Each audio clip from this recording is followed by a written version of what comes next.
नमस्कार। आकाशवाणी देहरादून से प्रस्तुत हैं प्रादेशिक समाचार।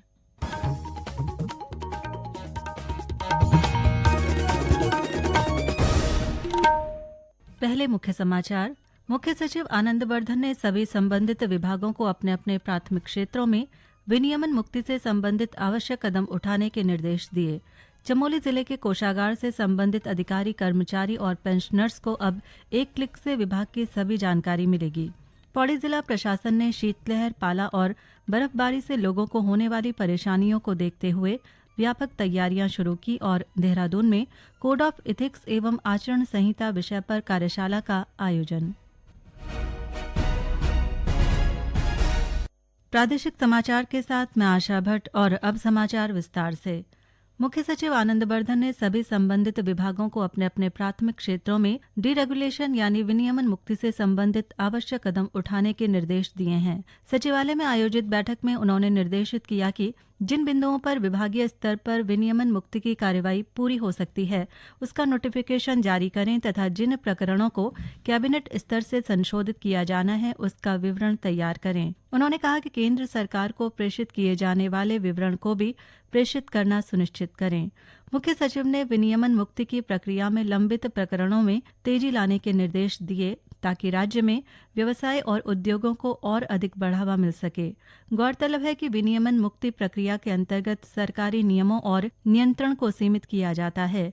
एकल खिड़की प्रणाली जैसी पहल के माध्यम से प्रतिस्पर्धा, दक्षता और नवाचार को प्रोत्साहित किया जाता है ताकि अर्थव्यवस्था में निवेश में तेजी आए तथा व्यापार करने में अधिक सरलता हो। चमोली जिले के कोषागार से संबंधित अधिकारी, कर्मचारी और पेंशनर्स को अब एक क्लिक से विभाग की सभी जानकारी सुगमता से मिलेगी। कोषागार की ओर से इस सुविधा के लिए क्यूआर कोड तैयार किया गया है, जिसे स्कैन करते ही कोषागार की कार्यप्रणाली, शासनादेश और अन्य सभी जानकारियां मिल जाएंगी। मुख्य कोषाधिकारी मामूर जहां ने बताया कि क्यूआर कोड से जहां अधिकारियों को विभागीय आयव्यय की प्रक्रियाओं की पूरी जानकारी मिल सकेगी, वहीं बिलों के भुगतान, पेंशन आवेदन में आवश्यक दस्तावेजों की भी जानकारी आसानी से मिल सकेगी। इसके अलावा पेंशनर्स के लिए जीवित प्रमाण पत्र के ऑनलाइन आवेदन के साथ ही पेंशन संबंधी किसी भी समस्या के निराकरण की जानकारी भी क्यूआर कोड को स्कैन कर ऑनलाइन प्राप्त की जा सकेगी। इसके साथ ही वेबसाइट पर गोल्डन कार्ड, SGHS, NPS संबंधी सभी जानकारियां आसानी से घर बैठे मिल सकेंगी। विभाग की ओर से सेवा का अधिकार और सूचना का अधिकार की जानकारी भी वेबसाइट पर उपलब्ध कराई गई है। भारतीय अंतर्राष्ट्रीय फिल्म महोत्सव का 56वां संस्करण कल से शुरू होकर 28 नवंबर तक गोवा के पणजी में आयोजित होगा। हमारे संवाददाता ने बताया कि शानदार फिल्मों के इस महोत्सव में पहली बार गोवा की सांस्कृतिक झलक को दर्शाती हुई एक भव्य परेड का आयोजन किया जा रहा है। एक रिपोर्ट।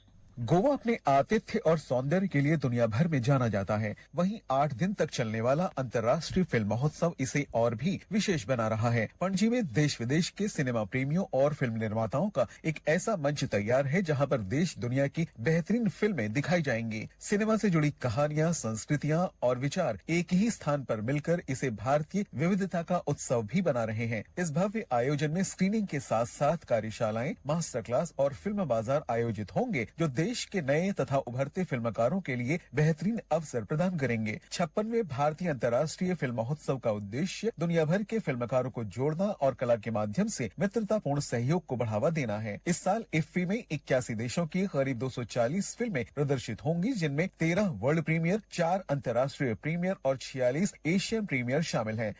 धर्मनगरी हरिद्वार को साफ सुथरा और मॉडल जिला बनाने के लिए जिलाधिकारी मयूर दीक्षित ने जिला कार्यालय सभागार में संबंधित अधिकारियों के साथ बैठक की। जिलाधिकारी ने कहा कि हरिद्वार उत्तराखंड का प्रवेश द्वार है और बड़ी संख्या में श्रद्धालु यहां गंगा स्नान और चारधाम दर्शन के लिए पहुंचते हैं, इसलिए यहां की स्वच्छता व्यवस्था में किसी प्रकार की कमी नहीं होनी चाहिए। उन्होंने सभी अधिकारियों को निर्देश दिए कि अपने अपने क्षेत्रों में स्वयं धरातल पर उतरकर साफ सफाई की नियमित निगरानी करें। उन्होंने जिले के सभी प्रवेश द्वारों का सौंदर्यीकरण करने, फुलवारी और पौधारोपण लगाने और आवश्यकता होने पर धनराशि के लिए प्रस्ताव भेजने को कहा। साथ ही नगर निगम, नगर पालिकाओं, नगर पंचायतों, जिला पंचायत और खंड विकास अधिकारियों को अपने क्षेत्रों में स्वच्छता को लेकर तुरंत बैठक कर कार्ययोजना तैयार करने के निर्देश दिए। ये समाचार आकाशवाणी के देहरादून केंद्र से प्रसारित किए जा रहे हैं। ताज़ा समाचार के लिए आप हमारे सोशल मीडिया एक्स व Facebook page Akashvani news Uttarakhand को फॉलो कर सकते हैं। साथ ही ये समाचार हमारे YouTube channel Akashvani news Uttarakhand पर भी उपलब्ध हैं।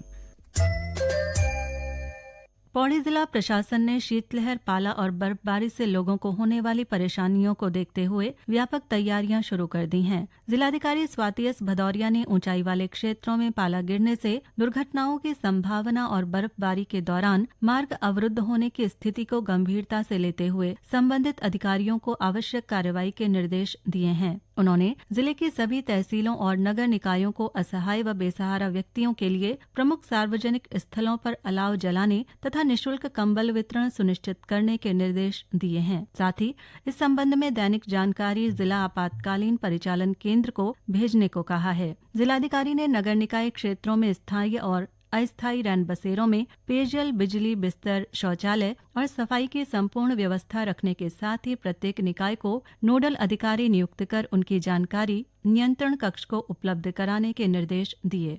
उन्होंने जिला पूर्ति अधिकारी को संवेदनशील और दूरस्थ क्षेत्रों में दिसंबर के प्रथम सप्ताह तक अनिवार्य रूप से खाद्यान्न और ईंधन की पर्याप्त आपूर्ति सुनिश्चित करने के निर्देश दिए हैं।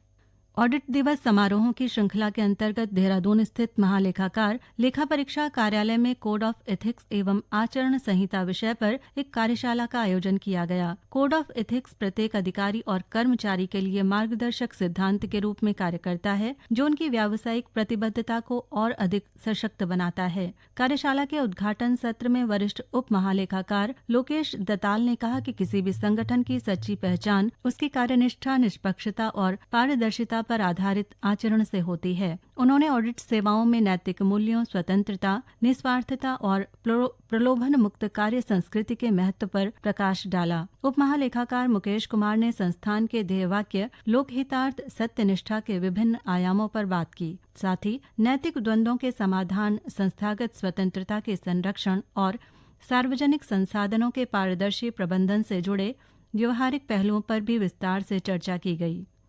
कार्यशाला में महालेखाकार कार्यालय के अधिकारियों और कर्मचारियों ने उत्साहपूर्वक सहभागिता की और अनेक व्यवहारिक प्रश्नों व सुझावों को साझा किया। बागेश्वर के Victor Mohan Joshi inter college में स्काउट गाइड का 4 दिवसीय प्रशिक्षण शिविर शुरू हो गया है। शिविर में जिले भर के 95 छात्र भाग ले रहे हैं।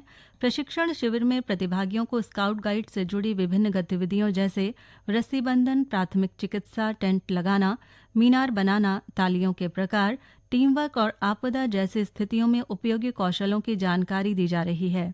मास्टर स्काउट प्रताप मेहरा ने कहा कि स्काउट गाइड प्रशिक्षण बच्चों में आत्मनिर्भरता, साहस और सेवा की भावना विकसित करता है। गाइड मास्टर सोनिया चंद्रा ने कहा कि इस तरह के शिविर से बच्चों में अनुशासन, आत्मविश्वास और सहयोग की भावना मजबूत होती है। 4 दिवसीय कैंप है। इसमें बच्चों को कई तरह के क्रियाकलाप होने हैं, जिसमें बच्चों को अलग अलग तरह की तालियां बजानी सिखाई जाएंगी। उसके अलावा जो गांठें हैं, रस्सियां हैं, वो सिखाया जाएगा। उसके बाद इसमें प्राथमिक चिकित्सा का भी एक रहता है, जिसमें बच्चों को जो फर्स्ट एड का जो बॉक्स है, उसके अलावा जो पट्टियां है, स्ट्रेचर बनाना है, वो सारा सिखाया जाएगा। और इसके साथ साथ बच्चों का एक दिन का हाइकिंग का प्रोग्राम रहेगा, जिसमें बच्चों को जो हमारा शिविर है उससे थोड़ी दूर कहीं पर जाकर बच्चों को टेंट निर्माण, वो जो गतिविधि होगी वो सिखाया जाएगा। तो जो मेन उद्देश्य जो हमारा 4 दिवसीय कैंप का है, वो है कि बच्चों का यहाँ पर मानसिक के साथ साथ शारीरिक विकास करना और बच्चों को थोड़ा सा सामाजिक बनाना। अंत में मुख्य समाचार एक बार फिर। मुख्य सचिव आनंद बर्धन ने सभी संबंधित विभागों को अपने अपने प्राथमिक क्षेत्रों में विनियमन मुक्ति से संबंधित आवश्यक कदम उठाने के निर्देश दिए। चमोली जिले के कोषागार से संबंधित अधिकारी, कर्मचारी और पेंशनर्स को अब एक क्लिक से विभाग की सभी जानकारी मिलेगी। पौड़ी जिला प्रशासन ने शीतलहर, पाला और बर्फबारी से लोगों को होने वाली परेशानियों को देखते हुए व्यापक तैयारियां शुरू की और देहरादून में कोड ऑफ एथिक्स एवं आचरण संहिता विषय पर कार्यशाला का आयोजन। इसके साथ ही प्रादेशिक समाचार का ये अंक समाप्त हुआ। अगला समाचार बुलेटिन शाम 6:30 बजे प्रसारित किया जाएगा। नमस्कार।